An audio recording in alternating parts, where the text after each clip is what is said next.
Hey, I'm just about to start mix number 2 for the second 90-minute mix. I'm just gonna try and show you the time.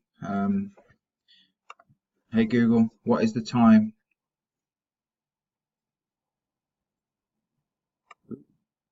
Hi Google, what is the time? The time is 8:51 51 p.m. p.m. Okay, thank you. Not sure why I thanked Google. So I've got my Pro Tools session open. Let's have a look what's going on. So after some kind of self-reflection, having a think about my mix, seeing what's going on, and comparing it. So there's some really good advice from George, talking about listening to other tracks and seeing how yours stacks up against it and things like that. And a bit of kind of some of the stuff I'm going to do is I'm going to start separating some of the guitars and vocals into their bridges and choruses or breakdowns, particularly the vocals, because the vocals are so different in this song. At some periods, there's 5 vocals all doing the same thing, and I want the volumes to be perfect. So I'm going to separate them into kind of perhaps on VCA faders or auxiliary faders, just for kind of buses, for perhaps verse vox, chorus vox, breakdown box, things like that. Just tidy up my delays a little bit as well. They're not quite as tight as I thought they were initially. So that's my first couple of steps. After that, I'm going to have a look at some final kind of mixing and mastering, getting my levels spot on, making sure that my compression and any parallel and side compression is all good and tight and happy, and then it's not pumping or anything, and just kind of have a listen to what's going on. So I'm going to pause the video there and I'll catch up with you in a little bit. Okay, so just a bit tighter automation on the delay here. What I'm aiming for is that the and a perfect silence. So with the delays just coming in at the end of the phrase on each line. So I've used the automation to do a master on and off, or master bypass, I suppose. And then I'm going to copy that automation here as well, so and move that. Let's have a look, see if we can do this.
Okay, so let's take a listen to that.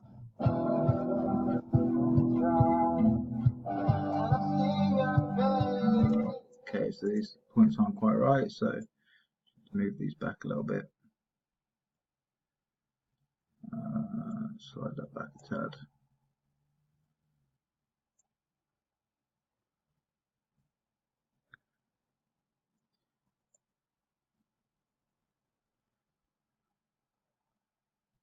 That's good. Okay, back off.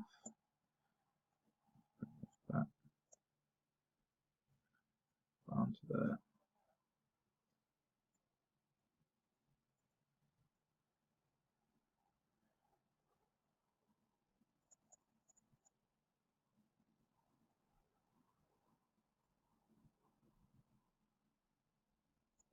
Okay, good.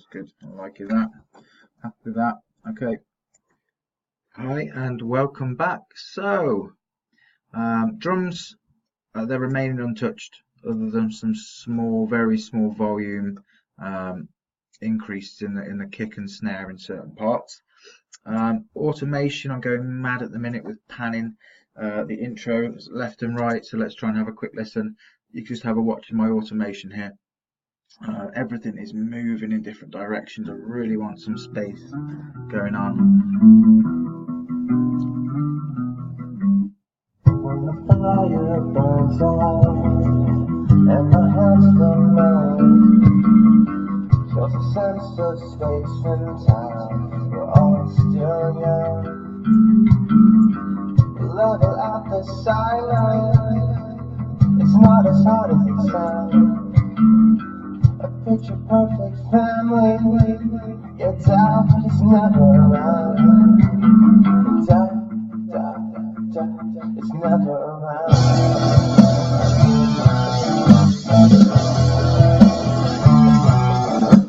Okay, I've brought that phase down quite a lot on this channel here. I'd added the phase, but it was adding some harshness. I put the Chris Lord Owie compressor on there, which actually brought the volume down quite a bit, so I've boosted it again just to bring that back up to where it should be. So that sounds really nice. I've had to put in another kind of EQ on top of the one I've already used, but I don't mind so much.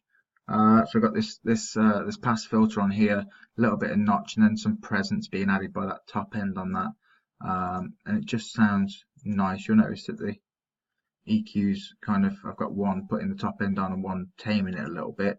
The phase, yeah, I rolled back. I had the mix a bit too high, and it was just a bit too harsh. And I turned the feedback just down a tad, and that sounds quite nice now. Let's have a quick listen to that.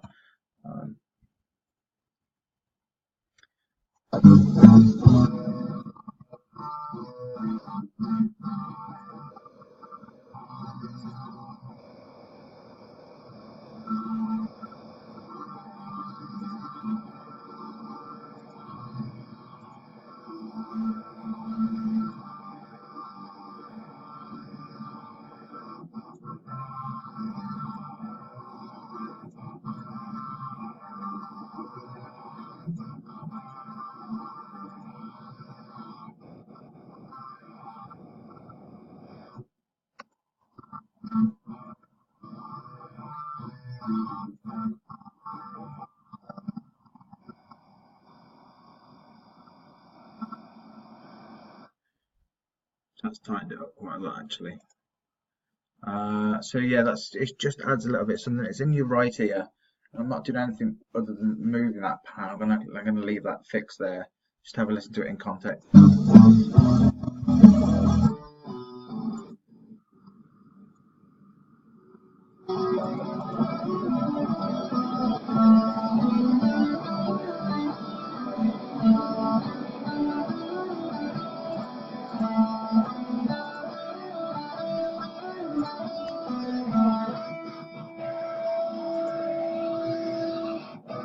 I just think it adds a little bit of something nice to the mix.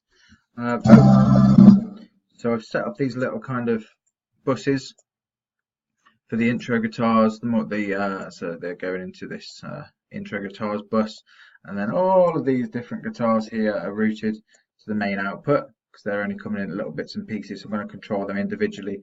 The main ones are the intro, which I wanted to do some weird things with, and the drop, the heavy guitars where they kick in. I wanted to mix them together and then send them all to this one bus just so I can change. I could have used kind of what's the word I'm after? A VCA fader. Can't remember what they're called now. So have a look. Yeah, VCA master to control it. But I thought a bus would be handy. I can put on some more compression if I need to, or a bit of kind of master EQing of that certain section. Those 5 guitars mixed together, sent to that bus, almost like a kind of a parallel compression chain, I suppose, but I could also do other things with that section of 5 guitars. So I'm really happy with how they're sounding at the minute, and it's going to help me mix overall as well. So I've got my drums, my bass, my intro guitars, my heavier guitars, then the individual ones that come in and do little bits that are panning left and right, and then the Vox, which I just need to have a look and play with and just make sure they're okay, and then I'm going to get to the mastering section. Okay, I'll pause it there.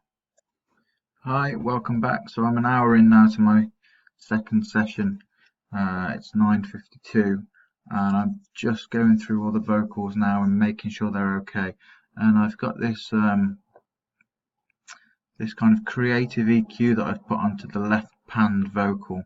So let me just play it for you on its own.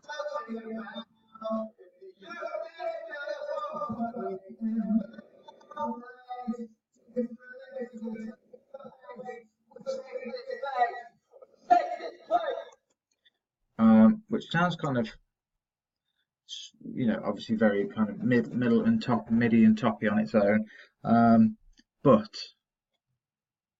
when played with the other vocals,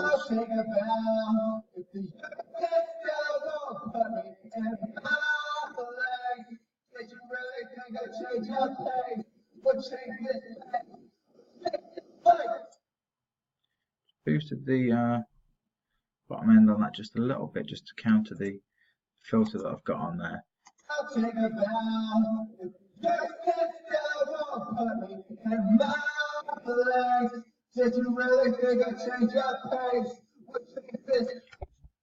Definitely nice having that doubler effect. And I've got that kind of envelope filter going on, that kind of old talk boxy sound in the left ear, and a standard vocal with some kind of slightly more bass here, and a little bit of thickness added here, just to kind of thicken it, give it more presence. I'm not a big fan of the singer's voice, so I definitely think he needs some help, some filters, something to add some kind of extra layers and depth to his voice. So let's have a listen to this in context.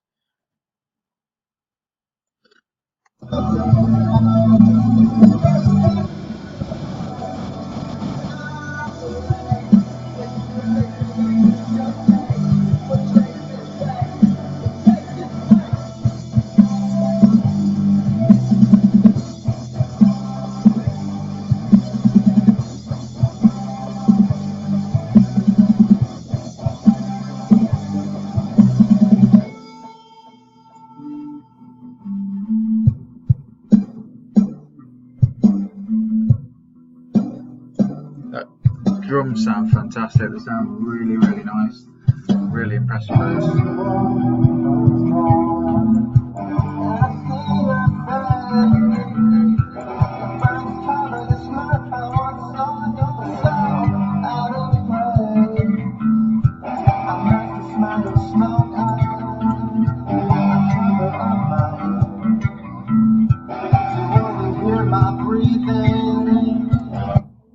So this is sounding good. I'm liking it.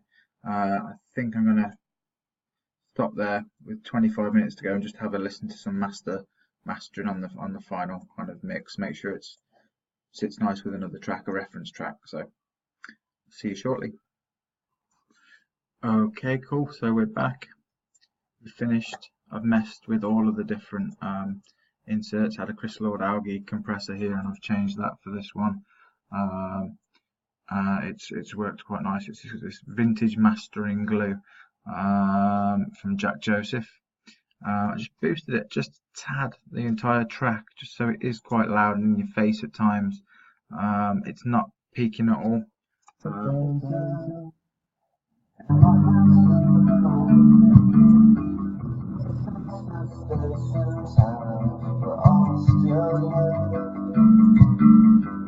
Level out the silence. It's not as hard as it sounds. I just think it adds just that little bit of professional touch to it. So let's have a time check.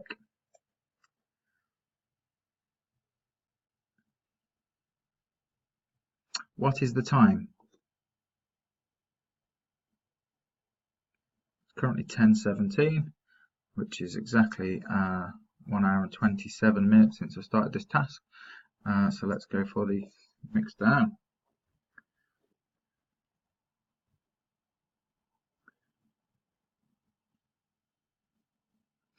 Okay, file. Let's make sure we save this first. So my channels are running on 1 and 2. My buses. Heavy bus output 1 2 1 2 1 2 1 2 1 2. Fantastic. Good gracious, brilliant.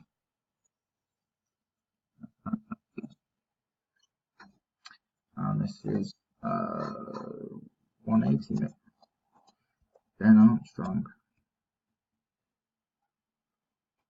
And we'll add the MP3, run it into Leave, 24-bit 44.1, and let's bounce it. Actually, I'm going to choose my file first and put it on my desktop, so I know where it is.